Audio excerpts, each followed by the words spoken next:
Welcome back to Expedition Weekly. This week we're heading to the Lone Star State and looking at the first RMC converted wooden coaster, located at the Six Flags Company's first park at Six Flags Over Texas, the new Texas Giant. The Giant has awakened. Six Flags' new Texas Giant. Higher, faster, the world's smoothest wooden coaster with beyond vertical bank turns and the world's steepest drop.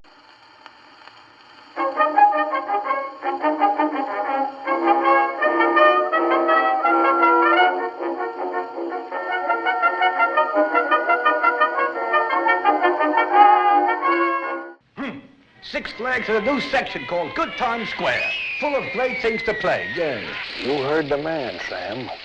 Play it again. It's bigger than ever, sweetheart. With new rides, new thrills. Quite frankly, it's the entertainment capital of Texas. Six Flags.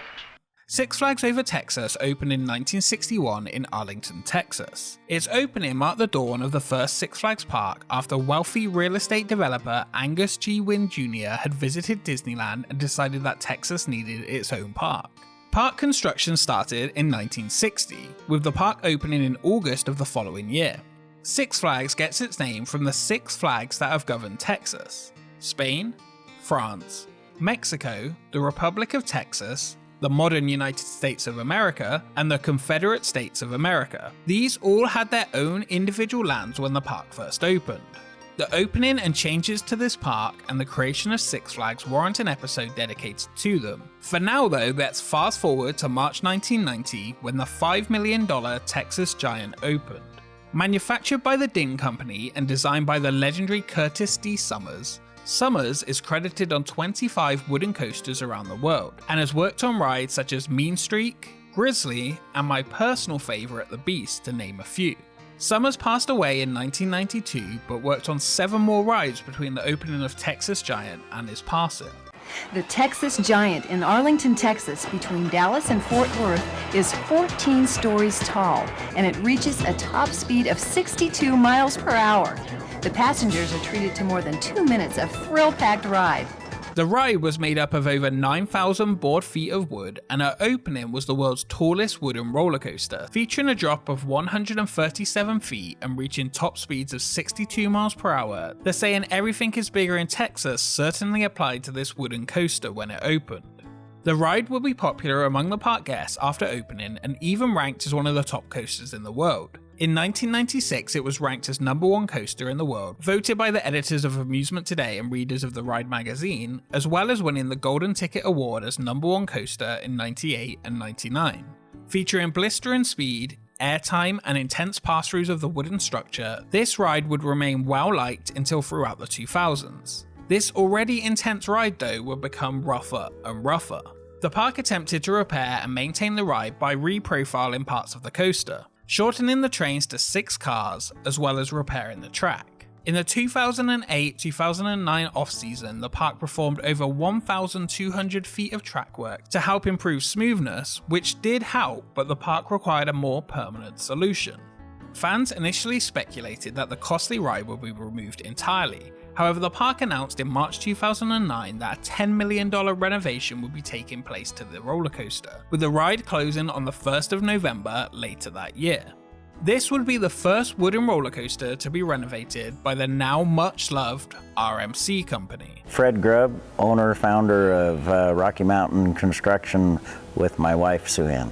Fred Grubb and Sue Ann Dedmore, who previously had experience in the construction industry building homes and later zoo exhibits. Fred would go on to work as maintenance director of Silverwood Theme Park in Idaho, and later for Custom Coasters International, the company created by the daughter of the founder of Dinn Corporation, Denise Dinn. With CCI on the verge of bankruptcy, Fred and Sue Ann wanted to start their own coaster company. So we build everything here at our shops.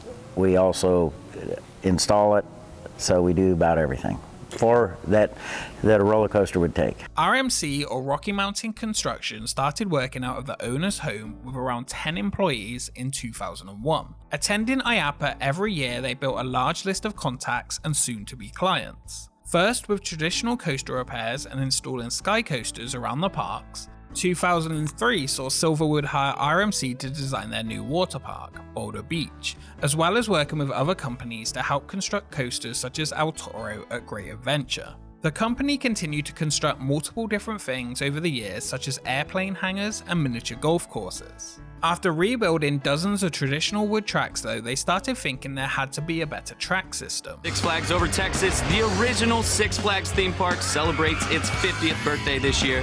The park's iconic Texas giant roller coaster is reborn, taller, faster, and smoother than ever. In March of 2010, the park and the company revealed the steel iBox track that would be used on the ride. This track was developed over 3 years by RMC owner Fred Grubb and Alan Schilk, who had previously worked with Aerodynamics. And this is Alan from Rocky Mountain. He's going to tell us a little bit about what's going on. Tell us. Well, for the Texas Giant, what we're doing is we're not only replacing the wood track, but we're replacing the ledgers as well. So we're keeping all the structure that we can, adding a little bit of structure to it to beef it up.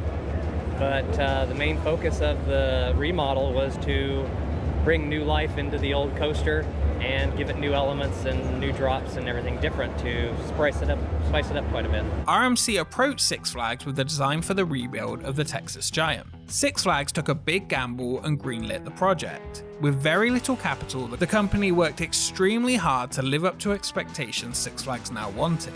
At this point, remember, RMC still only had around 15 employees. They transformed their small workshop into a manufacturing facility and produced all of their own track and parts, with steel being cut at a local vendor's steel shop and a friend's paint shop completing some of the track paint. The legendary new Texas Giant. Go big. Go Six Flags Over Texas. The renovation work began on the track almost immediately after it closed, with the removal of the track as well as modifications to the supports. Much of the track was to be reprofiled with a new track structure, as well as the lift hill being increased by around 10 feet. The first drop was steepened to 79 degrees and several new overbank turns were added. The ride would be renamed the New Texas Giant and would open on April 4th, 2011. The thing that makes the Texas Giant so exciting and different than all the other coasters is it employs a new iron force steel rail technology made by Rocky Mountain Construction, which allows this track to be a lot more durable, a lot smoother, a lot quieter, and allows us to do a lot of things with features on the ride that couldn't be done with a wood track. The new hybrid coaster opened to much applause for its smooth and distinctive style, refreshing the old wooden coaster with a thrilling new hybrid, even winning a Golden Ticket Award for the best new ride of the year. The new Texas Giant though would go through one more change after an incident in July 2013, 2 years after the ride's reopening.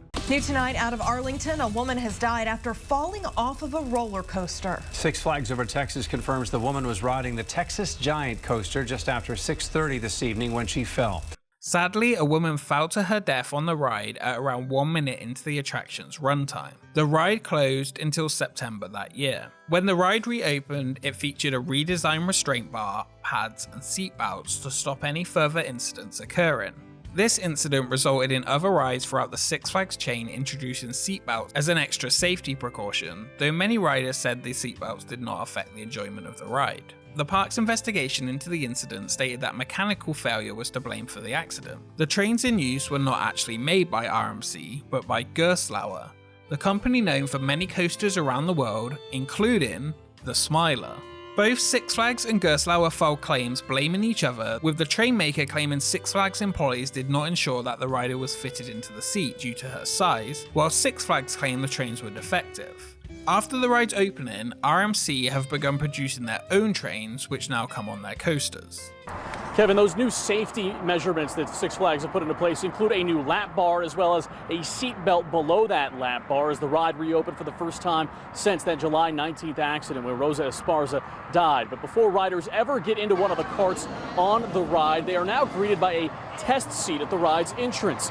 That test seat allows people to see whether they fit in the seat with the lap bar down on their legs. It will then buzz to say, yes, that person can ride the ride. Six Flags took a large risk hiring the unproven RMC to work on its park. But the great relationship the company had built over the years with not just Six Flags but many parks around the world created one of the most unique ride concepts, which went on to construct some of the best rides in the world. Without Six Flags, we may have never seen these incredible conversions we see today.